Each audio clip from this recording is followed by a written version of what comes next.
I've been trading on Propfirms for the last 3 months, so I just wanted to come on here and tell you my experience with the two platforms that I chose. As a disclaimer, I'm not affiliated with either of the platforms, they were just recommended to me through other traders. I do have some previous futures trading experience through my live account. I used to trade ES and NQ on my live account, so Propfirm seemed like an interesting option for me when I was getting back into it. If you don't know what a Propfirm is, it's just a company that gives you an evaluation using a paper account to possibly get a funded account, which is also paper, and then you trade futures from the evaluation to the funded, and if you get enough money in your funded account, you can get payouts, and then if you get enough payouts, you can go into a live account through that firm.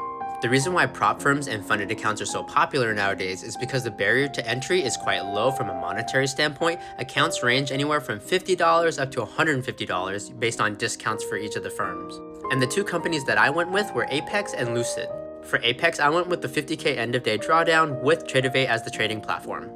With this Apex account, you get to trade up to 6 minis to try to hit a profit goal of $3,000 for the evaluation with a daily drawdown of $1,000 and a max drawdown of $2,000.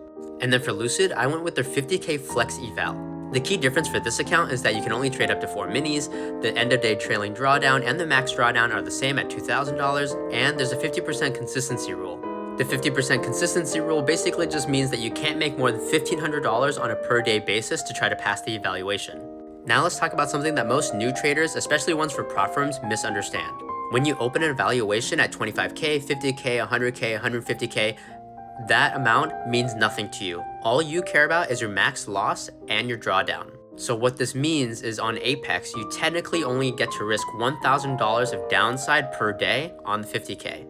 And on Lucid, you get $2,000, which means people who are new to prop firms will end up over leveraging or over risking on a per trade basis way too much. So if you're trading even one NQ contract with a 10-point stop, you're risking 10% of your account or max drawdown. With that said, let's talk about how to pass an eval.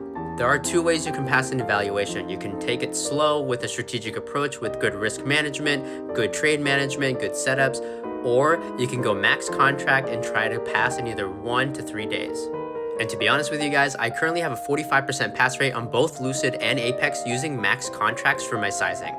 And what I'll typically do is I just watch the market to see what areas I could potentially get a 15 to 30 point capture with max contracts, and then I enter with the limit order with the bracket.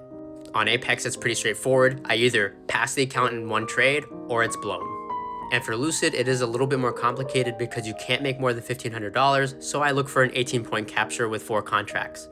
Is this the best way to pass an evaluation? Probably not, and it can be improved, but it does pass very quickly when it's right.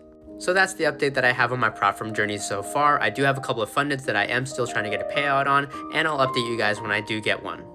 If you're interested in seeing a video on the pros and cons on prop firms, make sure to follow this page and type funded in the comments.